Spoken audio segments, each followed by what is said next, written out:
Eu vou começar aqui, vamos fazer. A gente tem feito alguns reacts aqui, reacts, a gente agora é moderno.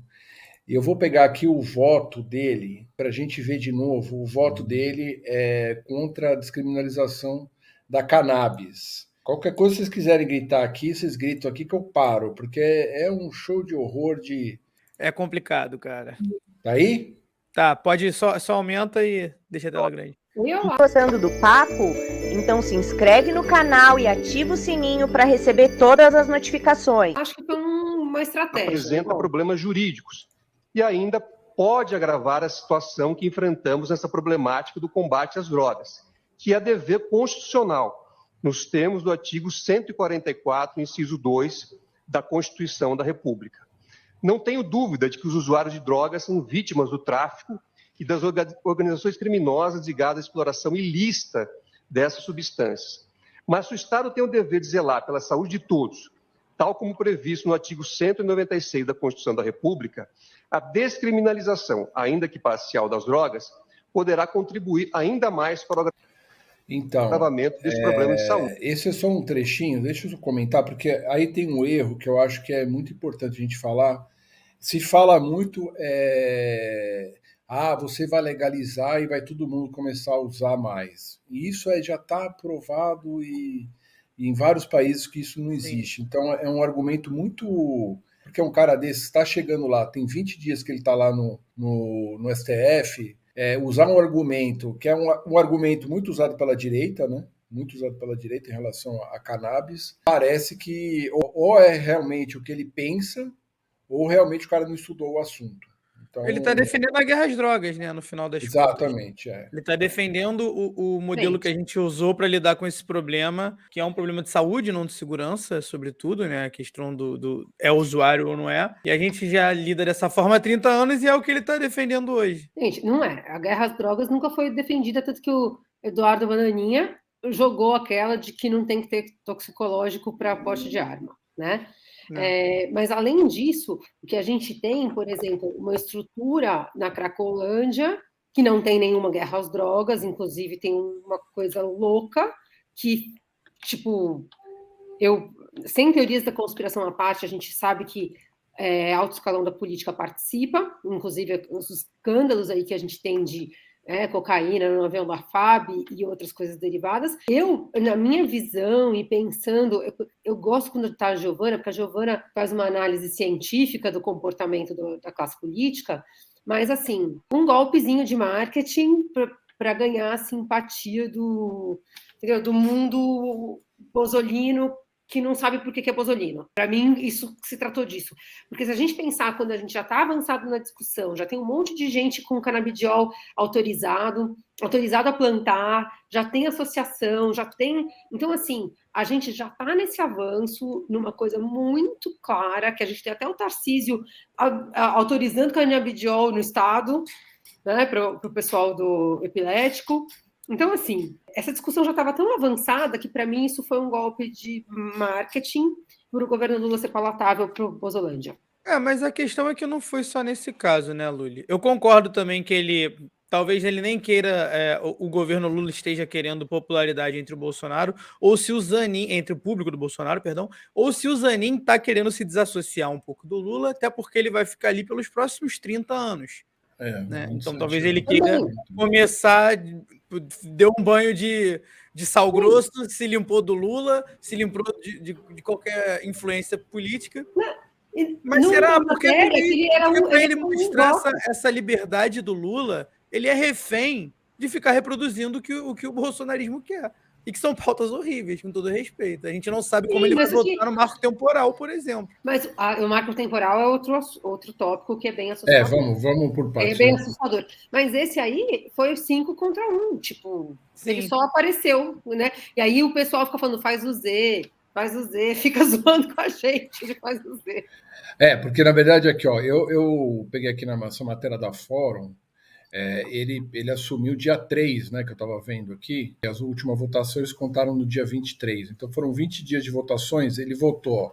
Esse foi, acho que um dos primeiros votos dele. Teve um caso que o cara roubou 2 macacos hidráulicos, uma lata de óleo, não sei o quê, e daí tem esse princípio da insignificância, né, do roubo, e ele foi contra isso. Então os caras vão puxar no máximo 2 anos de cadeia por causa de um roubo de R$100. Outro que ele votou a favor dos juízes poderem julgar casos de escritórios onde trabalham seus parentes, que isso é um problema grave da justiça. Eu estava ouvindo hoje até no foro de Teresina, é um problema que já tem os caras, o que eles fazem? Eles geralmente, filho de advogado, tem um monte que vira advogado também, eles contratam o estudante, o estagiário, e lógico que depois esse escritório acaba sendo agraciado acelera lá o processo de quem tem um filho de uma autoridade lá. Contra a equiparação de atos de homofobia e transfobia ao crime de injúria racial, nem ele foi o único, acho que nem o Nunes Marques usou, está dizendo aqui a matéria, ousou votar contra. Daí tem isso que a gente está falando, que está 5-1, né, de 6 ministros que já votaram, ele foi o único que votou. E o quinto aspecto aqui é muito grave, que, na verdade, é você autorizar as guardas municipais a poderem fazer revista. Hoje eles têm o poder, e foi 6-5, ou seja, ele acabou votando a favor.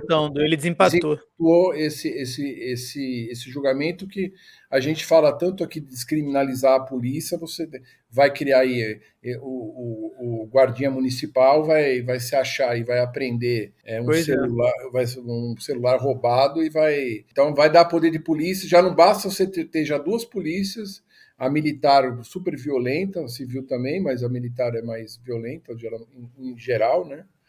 E ainda tem essa outra aqui, que daí dá para a gente linkar aqui com a questão do marco temporal. Ou seja, assim, a ação pede que cesse as violências de caráter genocida contra os povos Guarani e Kaiowá, lá no Mato Grosso do Sul. E daí a própria comunidade... Só sei que ele tá aqui, ó o quadro aqui, entendeu? Tá aqui, pesado. Ele votou junto com o André Mendonça, Nunes Marques e ele. Ou seja, ele votou com os dois.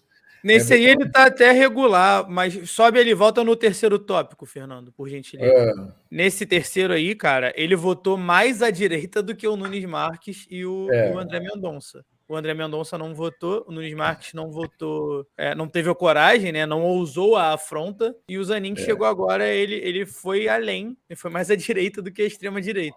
Me parece que foi um erro a escolha, ou assim, será que o Lula sabia o que esse cara pensa, ou só foi uma... Essa é uma pergunta que eu me fiz já há alguns dias, se foi realmente uma gratiluz aí, uma gratidão pelo que ele fez, que realmente, em termos de lawfare, dessa questão toda dos crimes que o Lava Jato cometeu. Eu vou até depois botar um trecho aqui, eu estava vendo o Instagram dele, lá da mulher dele, agora ela que está responsável, né, pelo escritório. Aí tem uma fala muito boa dele aqui, né? Daí eu concordo totalmente com o que aconteceu com os crimes que, né, como ele foi contrário aos crimes da Lava Jato. Mas, assim, no resto... Ele até formado pela PUC, né? Eu tenho muito afeto pela PUC. Eu sei que se formaram vários reaças lá. Eu me formei lá e tudo, mas assim, eu nem sabia que ele era formado pela PUC, mas eu acho que, eu vou falar o português aqui bem claro, eu acho que foi uma cagada gigantesca que o Lula fez. Essa é a minha opinião. Então, eu acho, pensando hoje, o conhecimento político que eu tenho ali, o estilo do Lula é, sim, construir pontes, conciliar, todo mundo feliz, todo mundo dentro do barco, contemplar todo mundo, fazer o acordo, e ele super se considera, e ele tem mesmo, realmente, muito talento para fazer isso. Mas tem gente como ele que vive achando que o acordo, e dá umas viajadas, e aí põe para dentro uns caras desse, assim, achando que vai ajudar. Eu falo isso porque dentro do PV tem um monte de gente com essa linha de comportamento, e assim, eles nem percebem que tá too much, né? Que, tipo, não deu, ultrapassou a linha. E o Lula realmente concilia, deixou um governo aí de conciliação, entre aspas, porque passou do limite do que deveria ser, e quem pagou o preço disso aí foi a Dilma, é maravilhosa. Exato. Essa, para mim, a Dilma é maravilhosa, a melhor presidente desse país. Assim, enfim, né? Ela pagou um preço altíssimo por essas conciliações aí que foram longe demais. E eu acho que o Cristiano já nem sabia como o cara pensava. Claro que sabia. Porque vai vir com esse papo de que ele não sabe. Então, eu acho que A é muito única difícil. pessoa que sabia era o Lula, na verdade, né? Então, o que me parece é que não tem muito.